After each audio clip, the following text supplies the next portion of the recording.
All right, we're going to go ahead and get this thing started now. Good evening, everybody. I know that I did have a little countdown timer there, but I was actually sitting here on purpose watching the countdown timer as soon as it went live, and it was like up, down, up, down, up, down. So I don't know how much people like that countdown timer. So the whole reason I'm doing this live tonight is actually because I want to test out, you may notice for those of you that have watched one of my YouTube lives before, which I haven't done a YouTube live in quite some time, it might look a little bit different to you. And the reason that is because tonight I'm not using my cell phone. I'm actually using my camera, and I'm actually using a streaming software and everything else. I've been wanting to try this out for a very, very long time, and I just haven't done it. And so tonight, I finally decided to go ahead and give it a shot. And I've got a couple of little things that I've been working on. This is all brand new to me. Like, I have zero experience when it comes to using a streaming software. I've watched a lot of YouTube videos, believe it or not, on how to get this right. And there'll be a lot of changes coming in the future. But I want the live experience to be more interactive and better for the viewer, being you. I've been doing a lot of stuff on Instagram lately, which I stepped away from a long time, mainly because Instagram quality used to be really bad, but then it's gotten a lot better, and it just is really, really, really easy. So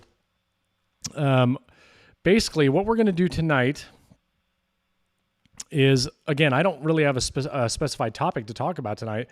If you guys have questions, I just want to answer them for you, and we can go from there. So for those of you that might watch my lives on Instagram, really the same style of thing. I'm just getting on here to talk to you guys, answer your questions. So now, okay, so I've got the live chat up.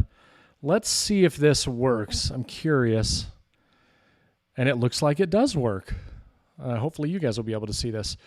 So this is one of the things that I've been working on, trying to figure out how to actually go about putting the chat in the actual screen and then let me still be on the screen so I can see it. So this whole setup is very weird. For anybody that's not in the, social media side of things, YouTube side of things, you're always looking for ways to make the content better.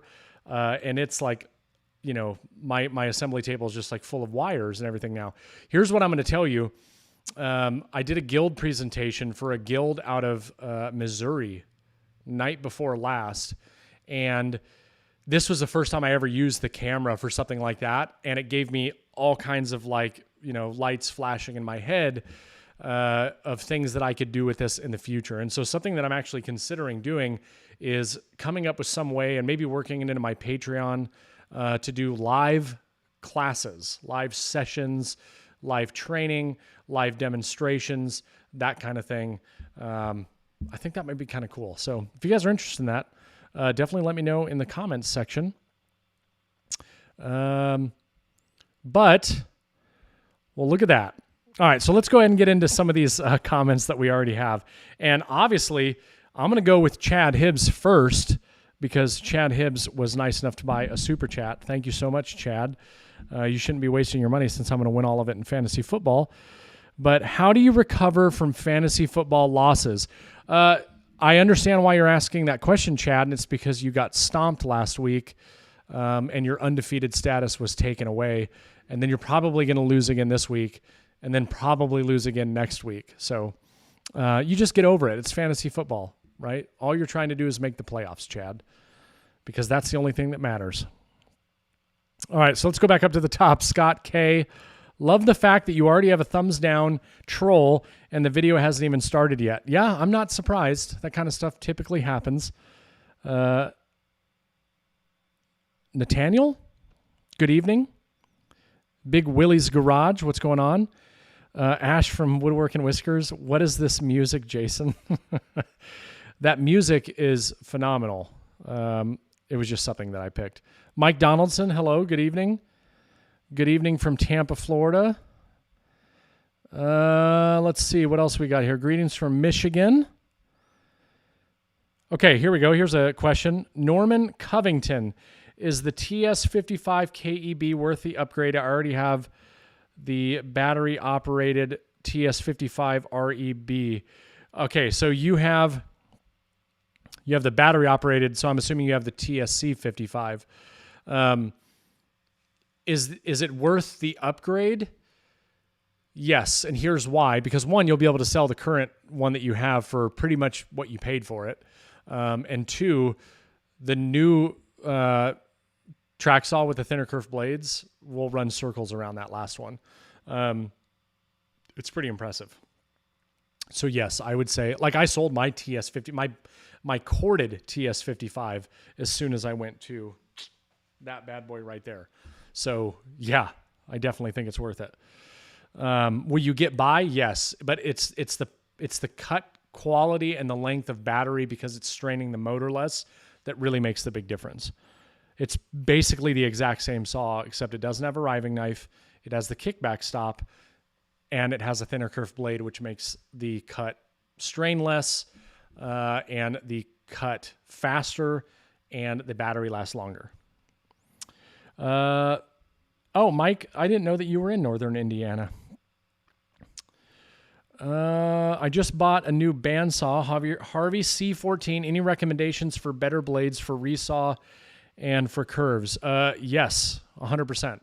Look at the Highland Woodworking wood slicer blades. That's what I put in mine. And I actually, if you watch my bandsaw video that I just recently did on the Harvey Alpha bandsaw that I have, you can actually see a side-by-side comparison between the stock blade that they send with it and the 3 TPI no, it's not Resaw King, wood slicer. Wood slicer resawing blade. Definitely check it out. It is a massively huge difference. Adam Waller, rest in peace, Chad. Yeah. I play him next week. So he was undefeated until last week. Let's be clear about something. Chad is in my fantasy football league, the Bent's Woodworking Fantasy Football League. So not only have I graced him by allowing him to play in my league, but also allowing him to be in first place for a short period of time. So Chad, the way I look at it is you owe me a thank you. Last week, he came off of his throne, and he is now no longer in first place. This week, he is playing with the new person in first place, which means one of them is going to lose, probably Chad. And then that will give me an opportunity to then work my way in. And then I play Chad next week, but 50% of my team is on a bye week. So Chad might get an easy win on that one. Mac, good morning. Mark, good morning from Australia. Good morning.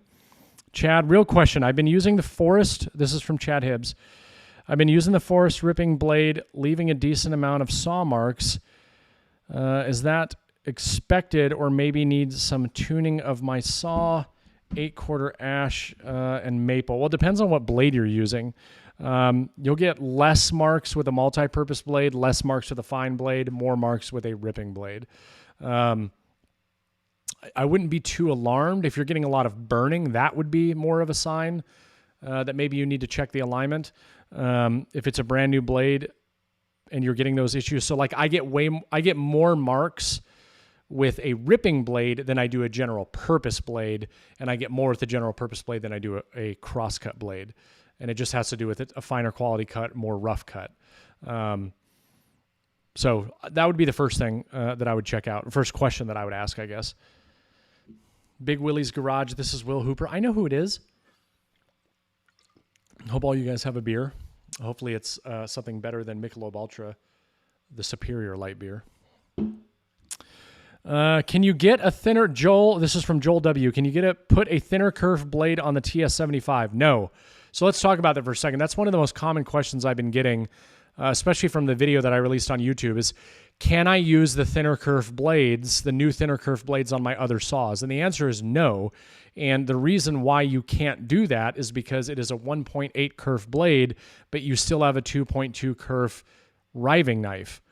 Now, you can use the thicker curved blades on the new TSC 55K because there is no riving knife.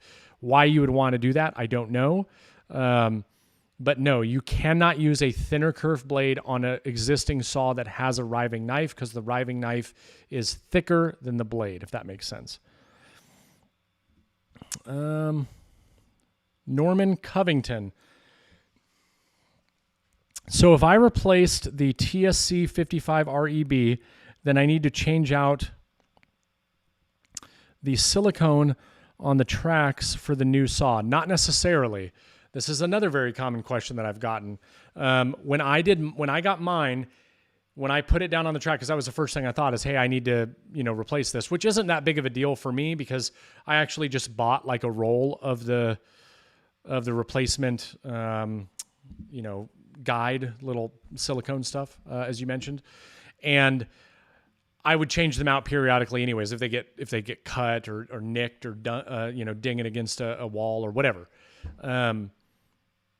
I didn't have to change them though. Matter of fact, the cut actually ended up being a little bit closer to the track. Therefore, it actually ended up cutting me a brand new line. So I would first, if you did decide to do it, get it, make a cut. If it recuts it or it's on the line, it's fine. Otherwise, then yeah, I would just replace the guide, which is, again, that's a very, very small expense. Chad Hibbs, the thin kerf blades are amazing. Straight line ripped a ton of 8/4 maple last night on less than a full charge, one pass. Very nice. Yeah, it's pretty impressive. Like, it's a very noticeable, drastic difference. I did in the TSC 55K track saw overview video that I did after I had it for, I don't know, about 4 or 5 months. I actually did a demo of something that Chad was talking about, where I actually did like full depth cuts with the TSC 55K versus the TS 55 corded option that I previously had. I don't even have it anymore. I sold it. And you can just listen to it, and you can also watch the speed of the cut, and it's remarkable the difference between the two. And I was cutting 8/4 Babinga, and it's a pretty crazy difference there. All right, so Ash from the Monday Meetup by Woodwork and Whiskers. I think you should do a Lego building video with Leo. I should. Right now, I think he's still a little too young. Adam Waller, can I get in on that fantasy football next year? Yeah, absolutely. Just keep an eye out on my Instagram. That's where I put it out. Where's my apprentice? He's probably at home asleep because he's old. I would assume you're talking about Sedge. Chad Hibbs, no burning at all, but more saw marks than expected using this ripping blade. On 8/4, yeah, it's going to be more noticeable. On 3/4 inch, it's really not going to be that noticeable.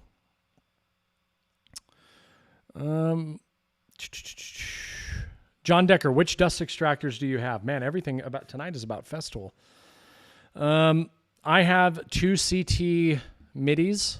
I have an old CT midi and a new CT midi with the built-in dust collection, built-in dust collection on a dust extractor. Shocking, right? No, with the built-in Bluetooth, and then I have a CT36. Let's see. Joel W., I love Festool's level of or expectations of performance. Adam Waller, shopping for first table saw. Is SawStop job site worth the order of magnitude cost difference from, say, the DeWalt? Okay, so here's my opinion. I can't speak for the job site saw because I've never used it. But when you're talking about a job site saw, when it comes to the SawStop, in my opinion, based on I've seen it, I've been around it before. It's a job site saw. It just has the technology.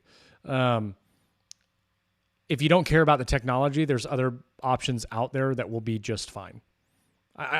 Realistically, I just can't think of anything that like truly separates, that big of a price difference on the job site saw other than the technology. I've messed with the fence on it before, and I don't think it's that great. But again, you get the technology and it's mobile. But I think if you don't care about the technology and the finger saving capabilities, there's other options out there that are just fine. If you're looking at a job site saw. Joel W. Okay, that makes sense. Duh. Big Willie's Garage. Did you hear that the Wood Whisperer is losing his Powermatic sponsorship? What is this world coming to? I did not hear that. I did not know about it. I actually watched his live last night. Joel W., thank you. You're very welcome. Mike Donaldson, my G700 is stuck in Chicago. I might get it this Wednesday. Maybe. My confidence in freight companies is low. I watched your videos about the G700. Any other wisdom for good operation?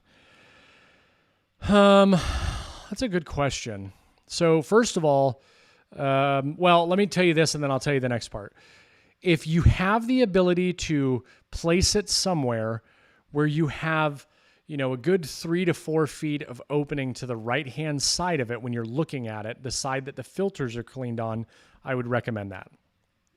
And the reason why I would recommend that is because cleaning the filters out, if it's in a tight space, can be kind of a pain in the butt.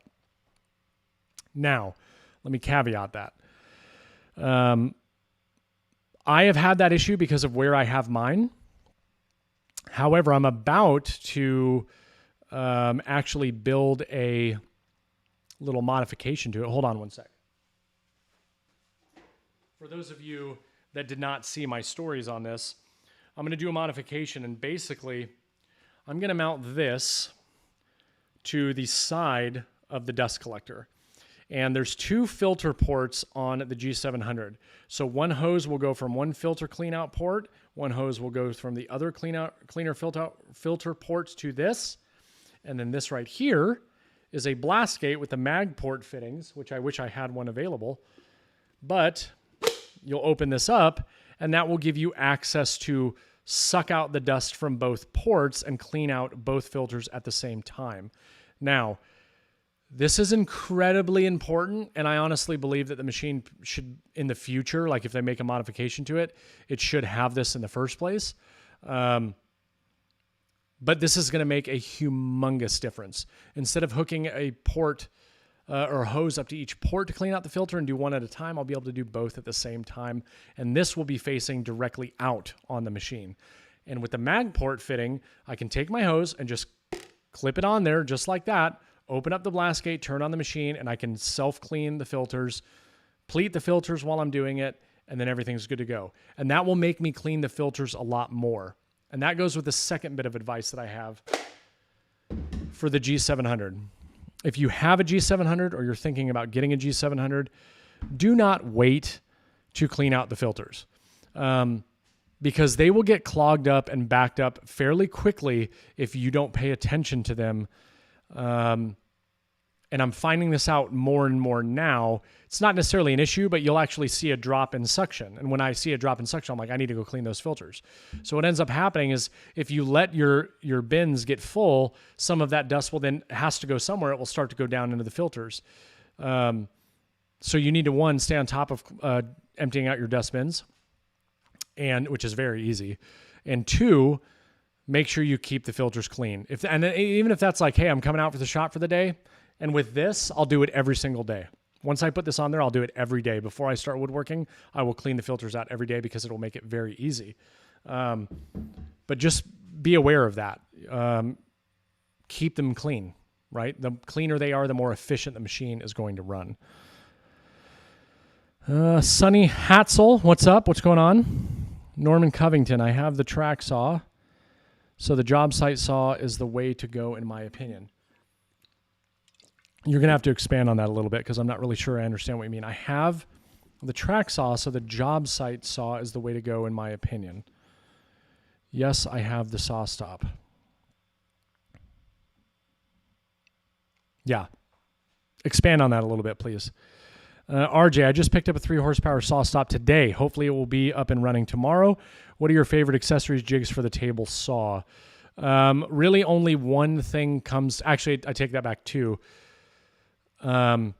Their outfeed table, the collapsible outfeed table that they have is great. I really, really like it a lot. Right now, I'm looking at it right now. It's actually down, but the fact that I can put it down is awesome. The next thing is the Jessam clear cut table saw guides for the fence. 100% recommend those. Other than that, I did just recently put the Woodpecker's rip flip stop system on there, but I haven't messed with it very much yet.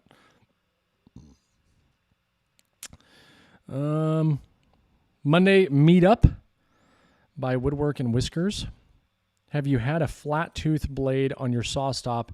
If so, what brand would you recommend? Yes, I actually have one in there right now, Ashley, and it is the CMT.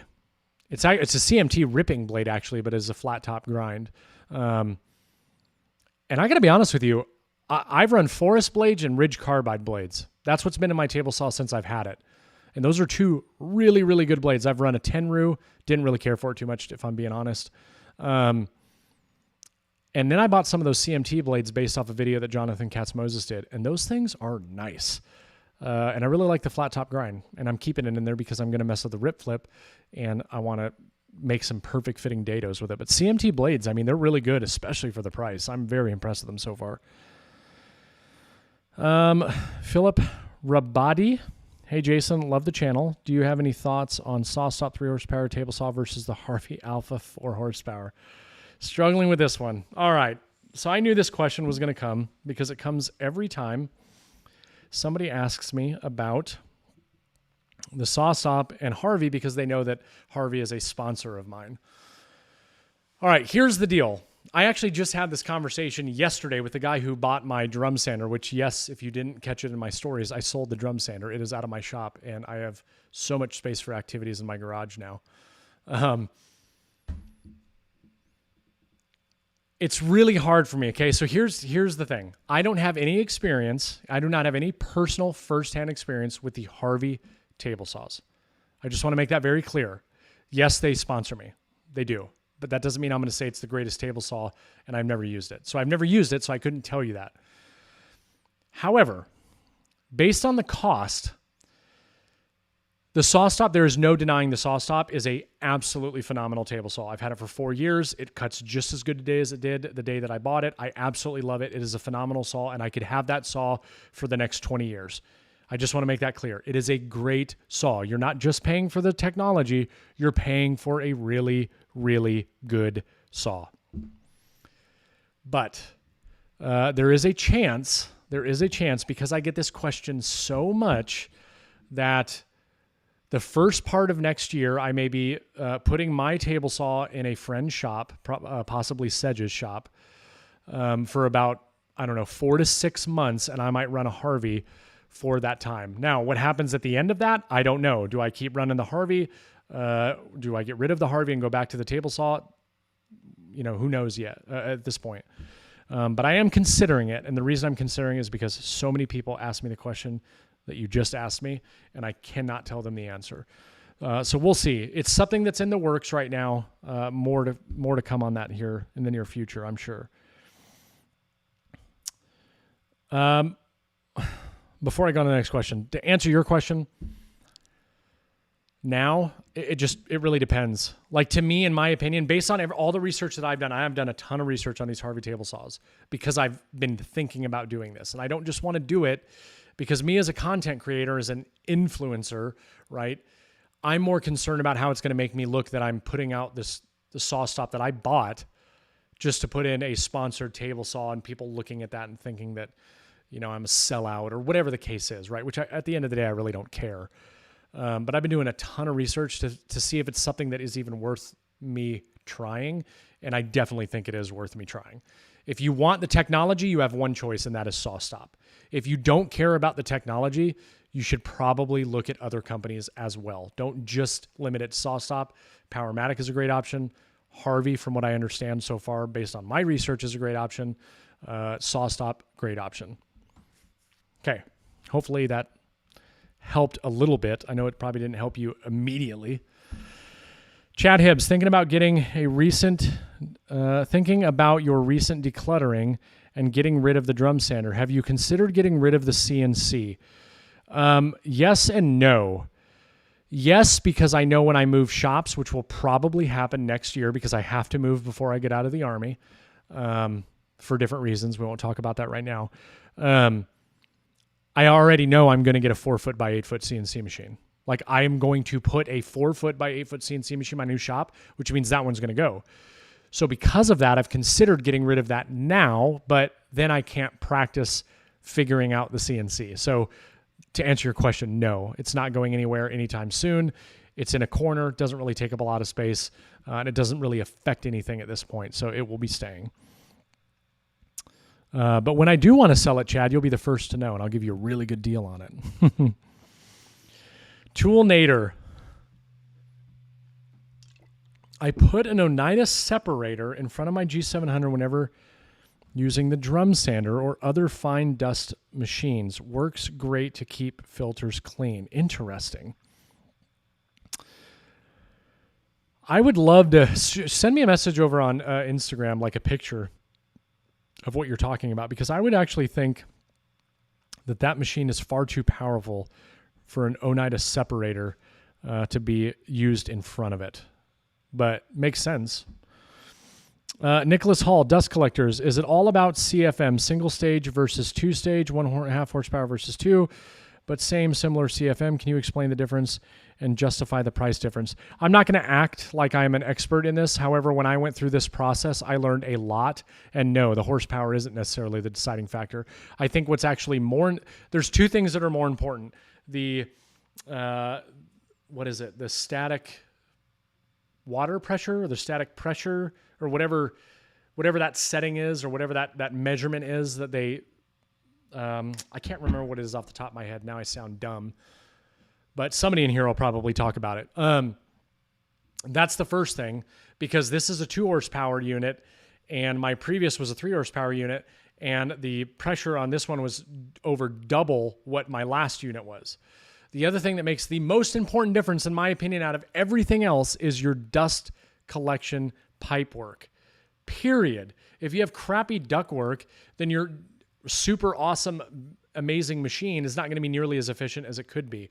So I think investing in the duct work is more important than investing in the dust collector.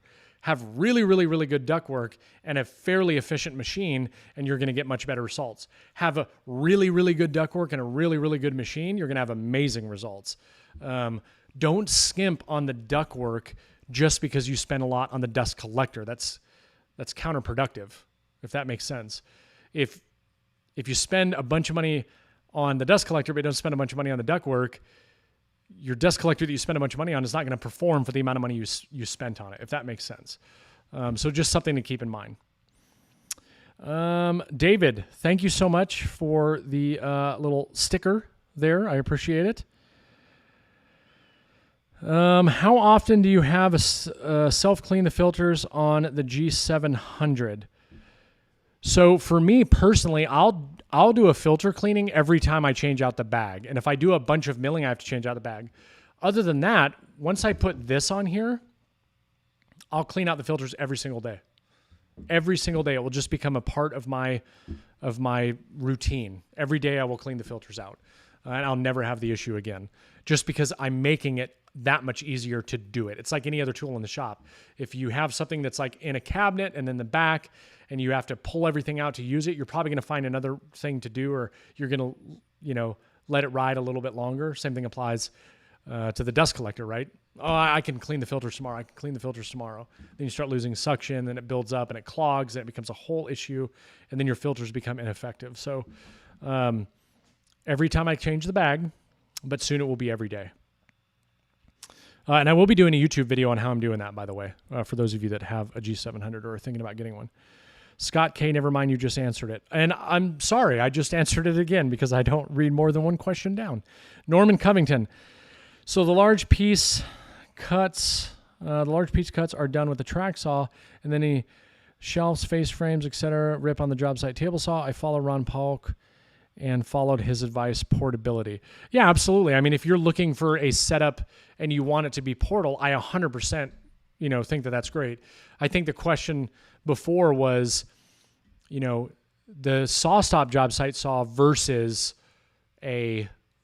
another brand job site saw. And to me, based on my experience and my knowledge, it's hard to justify unless you want this safety. And then I think it's great.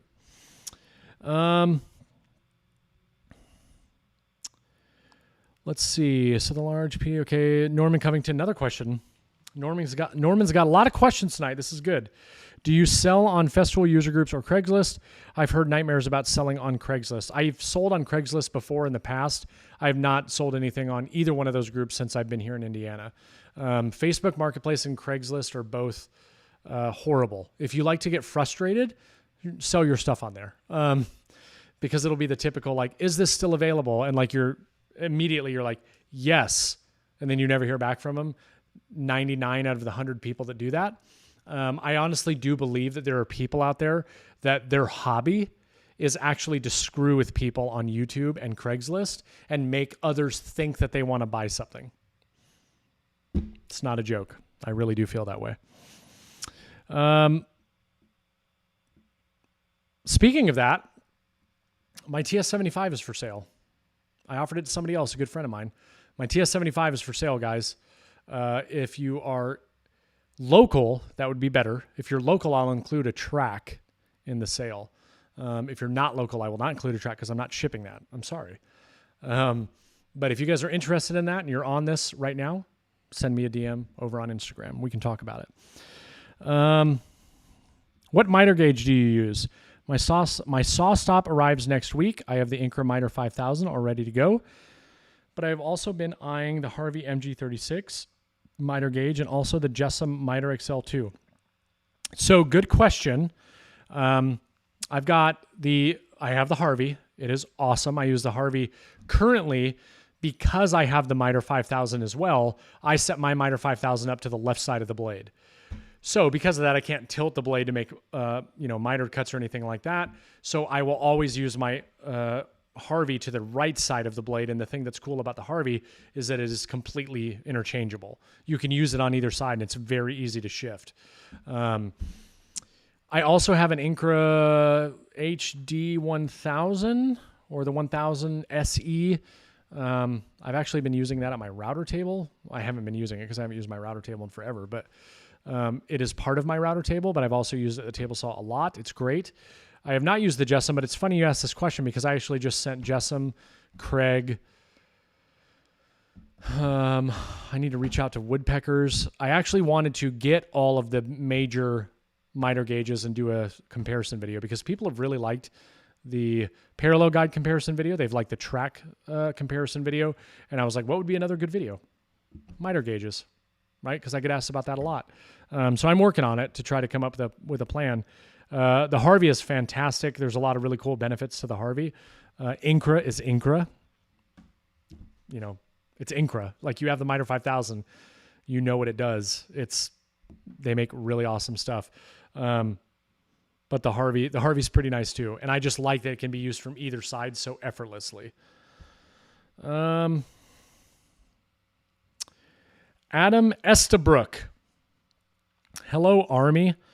This is the Air Force. Must be on vacation right now. Just got hit with a short notice PCS. Any tips on PCSing and having the contractor move the tools? No, because I would never ever let the military move my shop. I actually did a Diddy move, and I know that may not be possible to you, or a PPM. So for those of you that are not in the military, a Diddy move, it used to be called a Diddy move, which was a do-it-yourself move. Now it's called a PPM, which is a personally procured move, which means you move yourself. And the way it works is basically the military will pay you, I believe it's 95% of what they would pay a company to move, and you'll get covered up to a certain amount of weight depending on your rank and if you have dependents and all that other stuff. So it's actually could be a really lucrative thing to do if you want to move yourself and do all that work, which is what we've done the last 2 times. Yeah, last 2 times we moved. And I used a liftgate truck, and I moved all my stuff up here by myself on a liftgate truck and uploaded it and downloaded it all on my own and knew that everything was safe. I would never trust the military to do it. If you can do a PPM or whatever they call it in the Air Force, which I would assume is the same, I would encourage you to do it. But if it's like a cross-country PCS, it might be kind of hard. So wrap as much as you can. Watch them as they're doing it. The problem is that they don't look at they're probably not woodworkers, so they don't understand how they're supposed to move tools and how they're supposed to tie them down. And not to mention, you have no control over it once it leaves. So if you can't do a PPM, I might try to get on the phone with the company and see if they have experience with that. And if not, I might start looking at attempting to do it on your own, if that's possible. Chad Hibbs, you're too kind. I just got one this week. I can't remember what we were talking about though, Chad. Again, David, thank you so much for the badge. I appreciate that. Or the super sticker is what it's called. Daniel Foster, hold on one second here. Oh, I'm getting lost in my screens here. This may be old news, but I just saw an ad for a Festool table saw with SawStop technology. I also just read where Festool is acquiring SawStop. So here's the deal. TTS, Tool Technic Systems, is the company that owns Festool. TTS is the company that actually owns Festool. Festool itself does not own SawStop. TTS, however, did acquire SawStop. So Festool and SawStop are both owned by the same company, right? TTS up here, Festool, SawStop, Tanos, whatever, Shaper, whatever else TTS owns, right? With that being said, yes, in Germany, there is one of their table saws that has similar technology or the same technology. I don't know all the details about it that has that. Does that mean it's coming out in the States? No. But yes, there is one. It's just unknown as to whether or not something like that would ever be released in America. But it is relatively old. It's not super old. So now Festool acquiring SawStop or TTS acquiring SawStop, that's actually happened quite a long time ago. RJ, Festool owns SawStop. Yeah, we just talked about that. Technically speaking, no, Festool does not own SawStop. TTS does. Philip Rabati, do you use either length of your TSO parallel guides much more than the other? Yes. I've never used the 50-inch ever because I honestly just don't see why I would ever have a need to. I use the 30 a lot, but now I use the 20-inch right here the most. Why? Because they're short. Now, this is not part of the set. So they have a 30-50 set, or you can get them with the 30, or you can get them with the 50, or you can just buy all the pieces and buy the 20. Most of the cuts that I'm making are not outside of this. And if they are, they're in the 30. They're never in the 50 range. But I just like these because they don't stick out so far. And they're really easy to maneuver and move from one thing to another.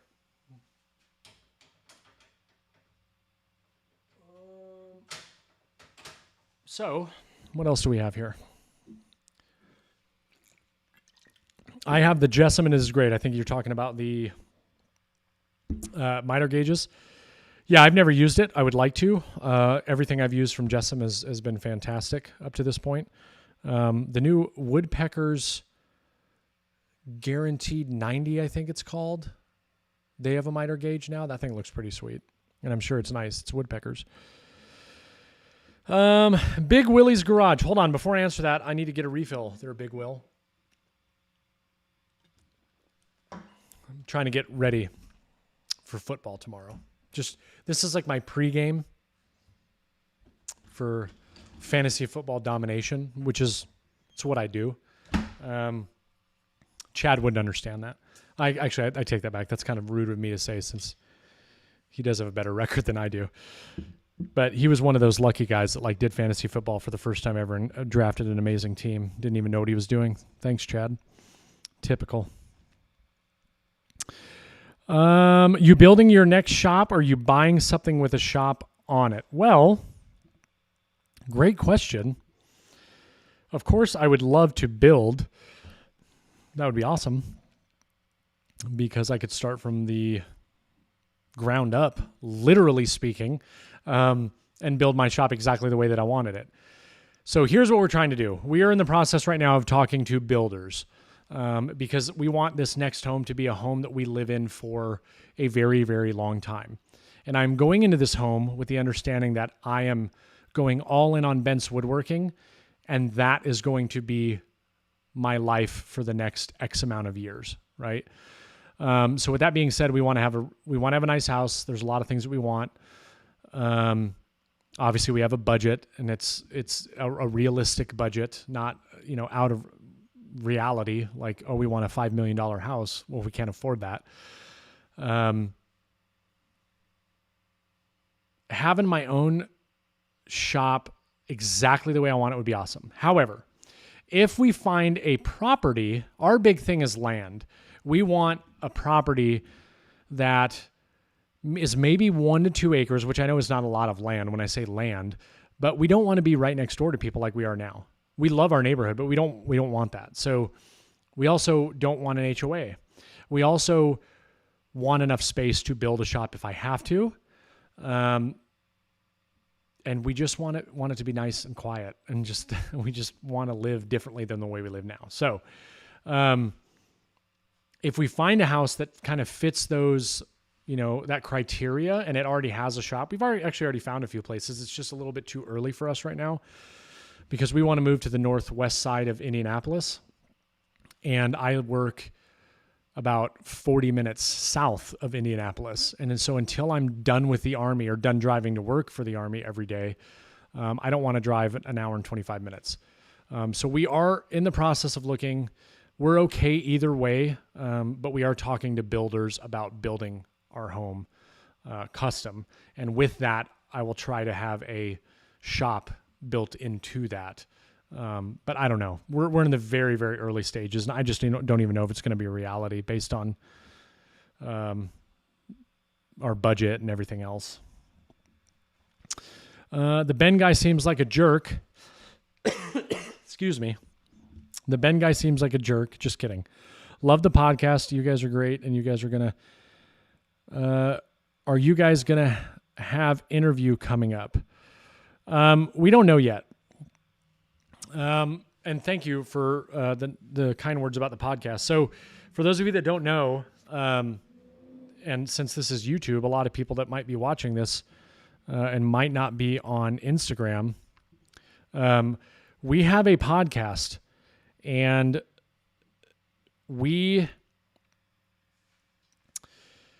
I'm sorry, I totally got sidetracked there. Me, Ben Marshall from Ben Marshall Designs over on Instagram and on YouTube, and then Brian Sedgley, which is better known as Sedge Tool or Festool Sedge. We have a podcast. It's called the Green Suitors Podcast. So if you guys haven't listened to that yet, definitely go check that out. The first 5 or 6 episodes are out now, maybe even 7. We struggled with the audio a little bit in the first 5 episodes or so, but now I think we've really narrowed it down. The last episode was really good, and then the episode that's coming out next week is really good. I think we figured it out now. So, matter of fact, this is one of the one of the reasons why it's better, because I got a really good mic and figured out how to use it. But it's a lot of fun, and we really enjoy doing it. We're actually in talks right now about starting to go every week. So currently it's a bi-weekly podcast, but we're discussing shifting to an every week thing just because the feedback we've gotten so far has been really, really good, and we're really happy about that. Somebody is asking me right now on my live, I just want everybody to see this. Did he miss my live? My friend Ed, who actually bought my drum sander. No, it's going on now.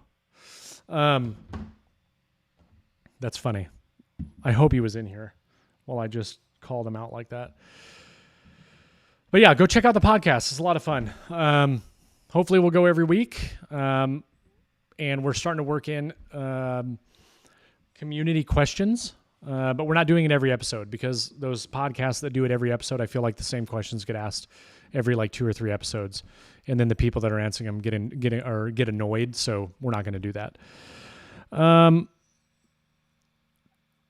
Turn in the podcast Lambo and get the helicopter. Yeah, he's joking about the patron supporters. We do have a Patreon for the Green Suitors podcast. If you guys want to be a patron over there, check it out on Patreon.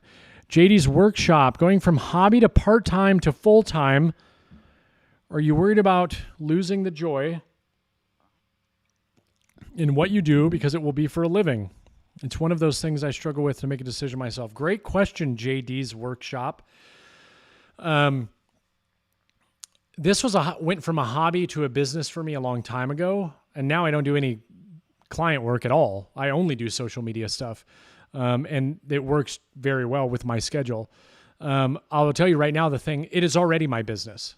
It is already, it's already what I do for a living. Yes, granted, I'm in the military, but what I'm doing right now is a massively huge part of our life, period. Monetarily, time-wise, family-wise, I mean, everything. Bent's Woodworking, it is evolved into something, life-changing, really. So no, I'm not worried about it. The thing that drives me nuts the most now is that COVID destroyed me. And it destroyed me because it gave me an opportunity to see what I could do for Bent's Woodworking when I'm not in the Army. And then COVID was, basically like, we're tired of it. Or the Army was like, we're tired of COVID, come back to work. And then everything just kind of started to slow down, and COVID's COVID now, right? Like, people are like over it. Restaurants are open and people are getting vaccinated and all this stuff. So now I have to work a lot more, which is fine because that's my job. Like, I'm in the military, that's my job. I don't mind that at all. But I also don't get to focus on my business. And while I understand that because the military is the top priority for me, I'm ready to be done with the military so I can make the business my top priority again. So for me, I'm just frustrated that I can't put all of my time and effort into this. And the thing that upsets me the most is that I have all these ideas and things I want to do, and I don't have the time to do it right now. So I have to be very selective about what I do. That is my hardest part. It is not because, I'm going from, hobby to part-time to full-time. It's that I'm not full-time. That is my struggle. If you ever find yourself at a point where you don't enjoy it anymore, then you're doing the wrong thing, right? I love every minute of this. I didn't need to do this live tonight. I'm not getting paid to do this live. I'm not spending time with my wife and my son. Well, my son's asleep, technically, so you guys get a pass on that one. But I'm not spending time with my wife because I want to come out here and talk to you guys and answer your guys' questions. I like that. I enjoy it. I do it because I want to do it. So therefore, I'm not worried about any of that. When that day comes, then maybe I need to look for something else. I just got deep there. I hope that answered your question. I apologize. Maybe I need to drink more. CC CNC. That's a really, really difficult name to go through. CC CNC. We need to work on that. All right, this is a random, I'm just joking. This is a random question and probably a long shot, but have you ever heard of Otis Gibbs? He is one of my favorite musicians and he lives in Indianapolis. I have not, but I will look him up tonight. Otis Gibbs. Sounds like a jazz musician. Just the name. I don't know. I'm thinking jazz. Otis Gibbs. He's playing like the saxophone. Oh, look at my good buddy Ben Marshall's in here. That's what he said.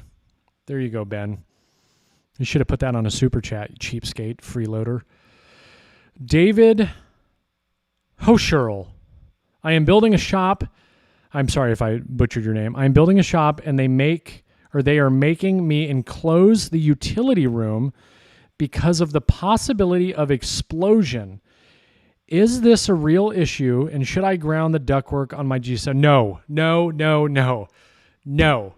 You do not need to ground the ductwork on your G700.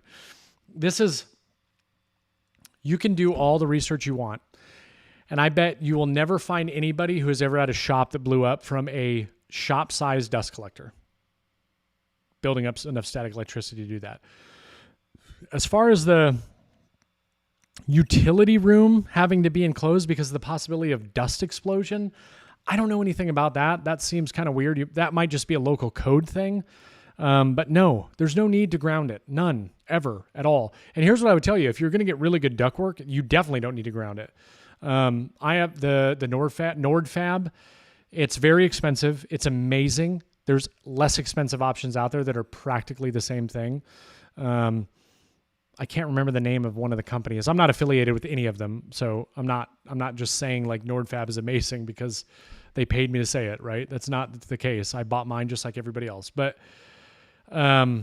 what is the name of that other company? We from Alabama Woodworker on Instagram, he has it in his shop.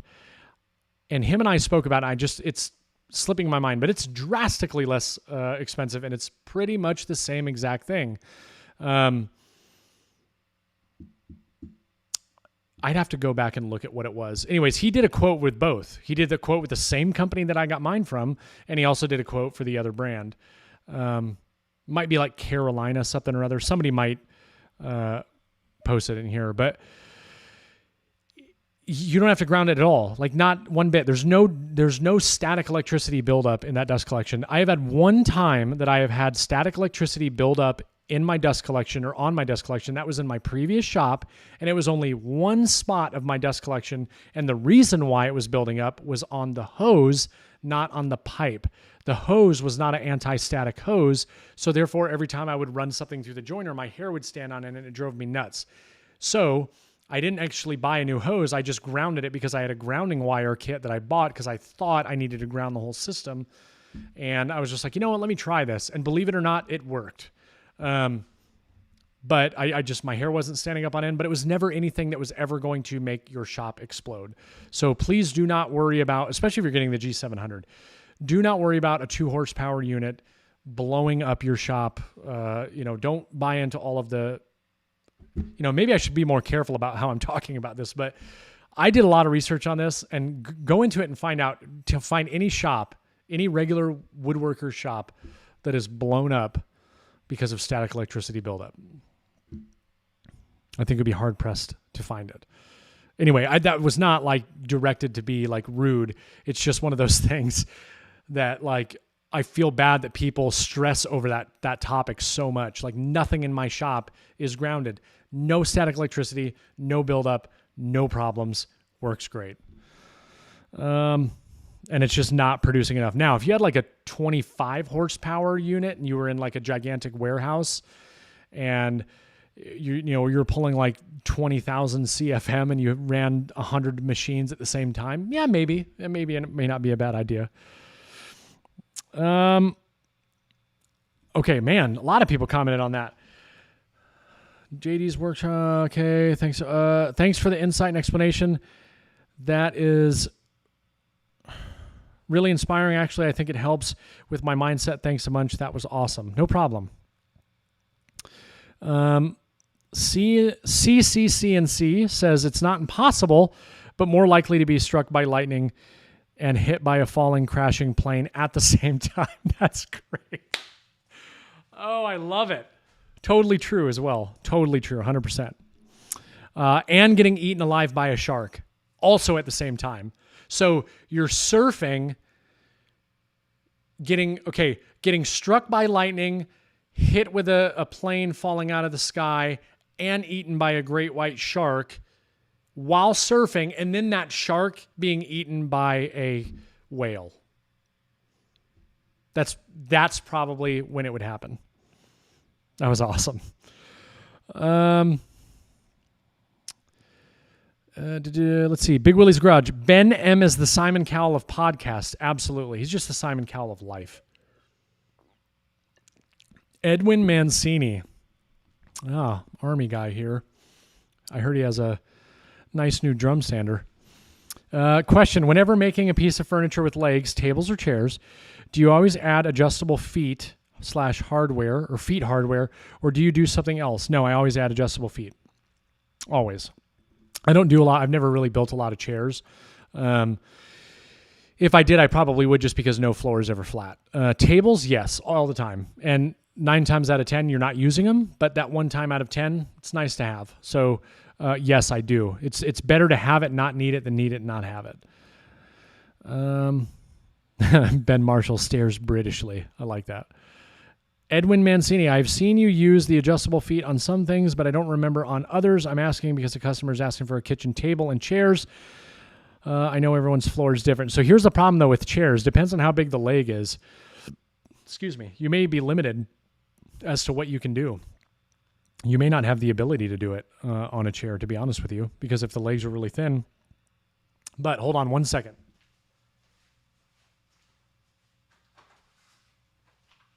So these, typically just something like this, right? You can get these at any home store. These are inch and 1/16 inch round. I use the bigger ones for tables typically, depending on the foot size, but something like this would work good. I don't use the plastic inserts anymore. I actually use threaded inserts. But yeah, you could use something like that. But depending on how big the legs are on the chairs, you might be limited as to what you can use. So just something to think about. Those work really, really well. But they also have ones that have like felt feet, which will, not scratch, certain floor types. But if there's a rug there, it really doesn't matter. So, what's the next monthly? When is the next monthly meetup? Big Willie's Garage. So he's referring to my Patreon. Over on Patreon, I have different tiers, and I think the fourth tier, something like that, and above, is every month we do a live Zoom call. Which, matter of fact, we'll probably be using a similar setup to this because now I have really good clear picture. But we always do one at the end of the month, so it's going to be sometime towards the end of the month, end of October, before Halloween though this time, because I obviously know people are going to be busy for that. Serif Shawan. Dust explosion. I think Jonathan Katz-Moses is planning to run some experiments to hopefully put the myth to bed. I really hope he does because his videos are awesome and he has all of this great data and he goes above and beyond to figure those things out. So I really hope he does that video. Even if he does the video, a million people are still going to ask the question. Denny Frick. Hey, Jason, greetings from Venlingen, Germany. Thinking to contact you on IG or so. Go ahead. Pepper7144. I think Jay Bates also has debunked the dust collection grounding. I mean, a million people have. It's just that there's no data out there that proves the argument that if you don't ground it, your shop's going to explode. So, Big Willie's Garage. Coming from an electrician, you're okay. And they're another electrician, woodworker, man in a shed on YouTube who has a great video on grounding ductwork. Toolnator, do you plan... My wife just wrote me and said, stop moving away from the mic. It's hard to hear you. I apologize, guys. I'm looking at my audio here, and it looks like everything is good. If you're having a hard time hearing me, it's a learning experience. That was the whole point of doing this. Gosh, my wife is so hard on me, guys. So hard on me, but I love her. Toolnator, do you plan on keeping us posted on how your MTech finish holds up on the table you built, or do we need to wait for the next build that ends up in your home? No, I don't think you need to wait until the next. I'm not concerned about it holding up at all. I mean, obviously, I'm still in contact with them, and will continue to be in contact with them for quite some time, but I'm not worried about it. The other thing is that I have the test pieces that I did, and once I start to build up that pool of test pieces, which the next one I'm going to do is going to be on white oak, but with more finishes, once those cure, I'll actually be able to do some durability tests on those as well. It's just coming up with the right test for durability for those. But I'm not concerned about it at all. I'm really not. But yeah, you guys will know, obviously, to answer your question. Philip Rabati, you going to get yourself a lathe after using one with sedge? Yeah, probably. I was actually just talking about that the other day too. Bill Boy, never on chairs. They're moved around. Yeah, that's a good point. You're going to move them around and they could scratch the floor, I guess, or whatever. The other thing is when you move a lot of things that have those leveling feet, they do have a tendency to move the leveling feet, so they can throw those out of whack. Saw stop 1.75 or 3 horsepower. Usually only saw up to 1 inch. I'll make this very easy. If you have 220, 100% buy the 3 horsepower. If you need to save up a little bit extra money, save up a little bit extra money. And the reason for that is because you will never, ever have an issue with it. You will never wish that you went bigger because you have the 3 horsepower. And If you buy the 1.5, there might come a point in time where you kind of wish that you went larger. The other thing is too, is right now you're cutting an inch. That doesn't mean in 6 months you're regularly cutting 1/4. So don't skimp on it. I don't think the price difference is that much. I don't know. I haven't looked in a very long time. I mean, it might actually be significant. Like I said, I don't know. I haven't looked, but get the 3 horsepower. If you can swing 220 power in your shop, get the 3 horsepower and be done with it.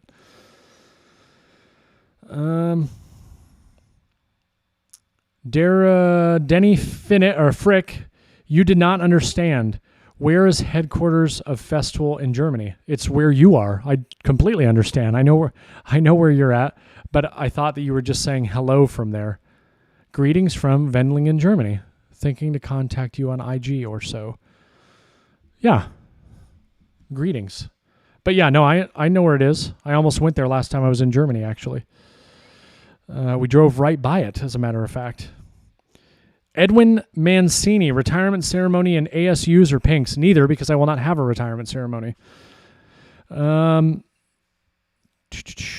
there's absolutely no way that I'm going to buy that new uniform when I have a year left in the Army. What's the next step reducing, minimizing your shop? Ben Marshall. Possibly getting rid of the router table and then building it into my assembly table, which I think we talked about, maybe. And then other than that, it's just going to start going through my drawers and decluttering a lot of the things that I don't need, which the list is long because of our podcast. Just so you guys know, Ben Marshall is one of the people that is on the podcast with me. Based on our recent podcasts, I have really been going through all of the different things that I feel like I don't need, and I'm starting to downsize. And that's just like decluttering drawers. That's not anything major. But I will tell you, I wish I could turn the camera around. I did some stories about it earlier today. And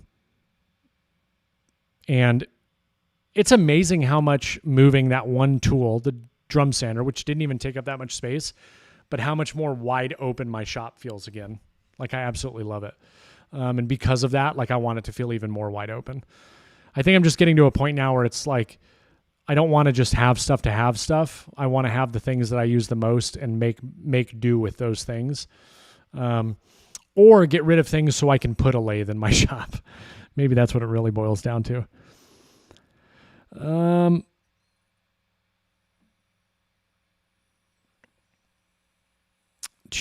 I'm sorry, I got sidetracked there for a minute. Denny Frick, your son around here in our area, you mentioned he is in Germany. No, my wife and son were in Germany. They were in the Eder Oberstein area. That's where my wife is German. That is where my wife's parents live, and they came back early, so they are no longer there. They would have been back anyways. But the last time I was in Germany, we were in Stuttgart, or we went to go visit around in Stuttgart or near Stuttgart, Black Forest area, and that's when we were thinking about trying to stop by. Jason Gansey, can you talk about getting sponsors with your videos? Not really. I mean, I can talk in generalities, but I don't do a lot of specific sponsored videos for YouTube. I have quite a bit of experience dealing with companies, but I'm very selective on that kind of stuff. So, for me, I'm more of I'd rather be on a long-term, sponsorship with a company, that allows me to continue to create at my own will. And then just be happy to have that company as a sponsor, like Harvey, for example. But when it comes to sponsors for a video, if you're talking about YouTube or anything, metrics are a huge deal. Companies, they care about numbers, they care about views, they care about how many followers you have. Is it the end all be all? No, but they do care. I mean, that's the starting point. That is your first impression. You reach out to a company, you better believe the very first thing they're going to do is they're going to look at your social media platforms. And their very first opinion is going to be, this person could help us or this person can't. The other thing about it is you always have to be able to show and prove to the company how you can benefit them in addition to them benefiting you, right? So sure, they might give you a tool or they might give you some money, but you have to be able to educate them on how you are going to be able to help that brand. That's all they care about. There are companies out there that they just want to give a bunch of free product out to a bunch of people, and Instagram gets lit on fire by Star Bond ads, right? But that's just how it is. Like, they want to know what you're going to do for them, and you need to be able to tell them what you're going to do. And in many cases, you need to be able to back up what you tell them you're going to do. If you tell them, I'm going to make you a YouTube video and it's going to get 1 million views, one, that's the worst thing you could ever say. And two, it's probably unrealistic, but you better back it up. Because if you don't, then you're going to be on the hook. So if you're going to approach companies, prove your value, show them what you can do for them, and be ready to be told no 9 times out of 10. That would be what I would talk about, at least in this platform. Big Willie's Garage. What weight the Army has pink uniforms? Yeah, they brought back similar to the old World War II style. Hooked on Wood has a nice router table set up in his assembly table. I think I saw that before. Matter of fact, I think he's working on it now, if I remember correctly. Lincoln Street Woodworks. What's your elevator pitch on the podcast? Haven't had a chance to listen yet. Here's our elevator pitch. If you like a good podcast, you should listen to it.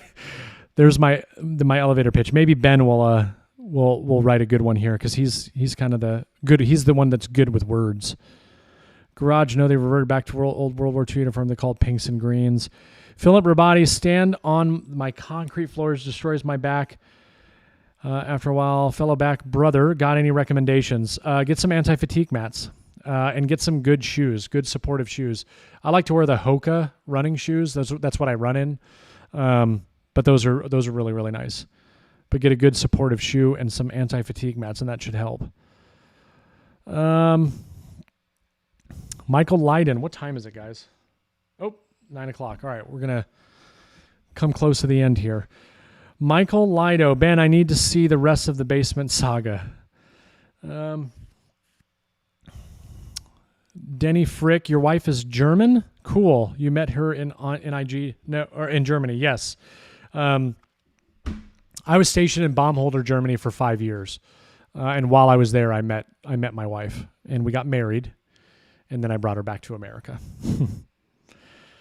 Michael Light and Jason, do you have the pinks and greens? No, I do not. Suparn Gupta. Ben, any opinion about Festival Conturo? Do you own one? Ben does own one, as do I. Okay, now they're just talking about the uniform stuff. I love the Conturo. I had mine about a year, and now it's an excellent machine. I'll never edge band again without it. Do listen to Michael Light. If you do not listen to the podcast, you need to at least check it out. 100, 100, 100. Podcast is a great listen. There you go, Lincoln Street. That's all the reassurance that you need right there. I mean, it's just a good time. Me, Ben, and Sedge, we're just talking about stuff. If you're going to start listening to it, Ben, what was the episode that our podcast actually started to sound really good? Was it 6 or 7? No, 6, because 7's about to come out, and we're about to record 8. I don't know. Maybe I'm wrong. Go to episode 6. Start there, and then work your way back. But the early ones, we were just having some issues with it wasn't terrible, but I mean, it was stuff to be expected in the beginning. Okay, I'm sold. Good. Michael, Jason, Shaper in the future? No. Unless they send me one, I'll just be upfront with you guys. Unless Shaper sends me a Shaper, I'm not going to put one in my shop. I have a CNC machine. I would love to use one. I would love to play with it. It looks really cool. But for me, it just doesn't make sense. Ben did get one, though, and he's going to do some YouTube content on it. This was great. Super helpful, dude. Have a good night. Thank you. And yes, episode 6. I'm glad you guys found it helpful. It seems like we had a pretty good group in here tonight. I saw 70s something, 80s at one point, I think. It's funny. I always bring a lot of beers out to this thing thinking I'm going to drink a lot of beer. And I didn't even drink one whole beer. Like, this was half gone, and this is like a quarter of the way gone. So anyway, real quick, I just want to do a poll for the people that are in here, and I would ask that if you haven't written anything and you're hesitant to do that, for one, please don't be that way. But right now, I'd just really like to know, did you you see a difference in the video? And do you like having the chat on the screen? Would you prefer that it was, just a screen like this without the chat? That's the cool thing about this platform is I'm able to do this. So if I just want to know, one, do you notice a difference? Do you think this is a better platform? And would you like me to continue on with something like this in the future? And then also, just give me a thumbs up or just let me know, is the audio good? Like, did the audio sound really good? Did it sound really clear? The whole purpose of tonight was specifically to test out this platform and to see how all of this goes. So I'd really love to hear your guys' thoughts and opinions before I jump off. I know that you guys are all talking about the Green Suiters podcast, which is our podcast. Like what you're doing tonight. Cool. Awesome. Thank you. Mike Donaldson. Yeah, Green Suiters podcast, man. Definitely check it out. Come in one, down in one, down in one, or down in one, down in one, down in one. I don't know what that means. Andrew Kim, what platform are you using? I am using the OBS Studio software. Looks clear. The chat and YouTube is on YouTube anyway, so I don't need it. Everything was great. That's a really good point. I didn't even think about that. When you're watching this directly to the side, the chat is right there. But if you're watching it full screen, obviously it wouldn't be there. But that's a really good point. I think this is probably more helpful to people that might be watching this on a cell phone or something like that. No chat on the screen. Got it. Hold on. Well, if I don't put any chat on the screen, then I can't watch it. Audio is good. We distribute through Anchor. Oh, Ben is still talking about the podcast. Ben, this is not your platform to be pitching our podcast. How dare you? I'm just kidding. Please pitch it. I want more listeners. Everything was great. Can do without the chat. Cool. All right. In the future, no more chat. No chat on the screen. Man, everyone's saying no chat on the screen. I actually thought that would have been the one thing that people were like, this is awesome. I can see what everybody else is writing. And then, hello. I like the on-screen chat. See, there's one. Thank you, Jeremy Long. I appreciate that.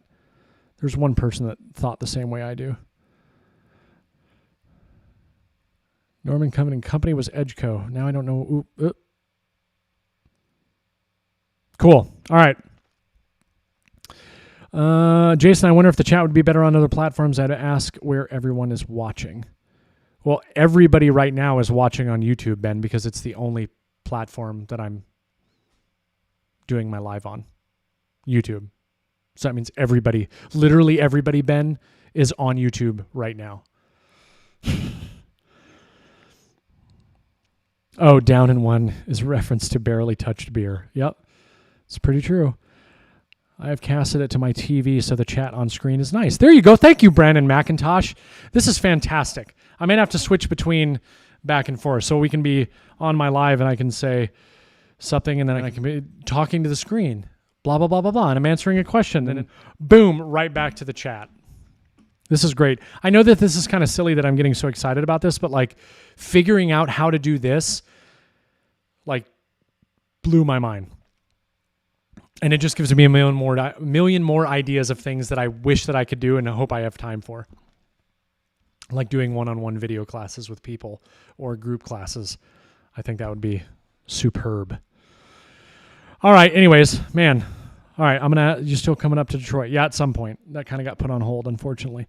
Keep the online chat. There we go. See? Man. Look above. Edge banding source. Yeah, Edgeco. Edgeco's where I get all my edge banding. They're fantastic. On the phone. Chat below. Might be good on screen to see. Audio is good. Occasional questions are good. All right. This is cool. I got a Facebook notification that you were live. No, you didn't, Ben. No, you didn't. And that's probably because you follow me on YouTube. I don't know, but I'm not on Instagram or YouTube right now. This is only YouTube. I'm not on Facebook right now. It's only YouTube. Anyway. All right, guys, I'm going to go ahead and call this one tonight because now we're just getting into the weeds and being silly. So I'm going to go inside and continue to drink beer and be more silly. So I hope all you guys have a really good night. Thank you for jumping on this live so I could test all of this out. Really appreciate it. Tons of great questions tonight. Really, really enjoyed that. And hopefully we'll continue this in the future. So have a good night, and I will see you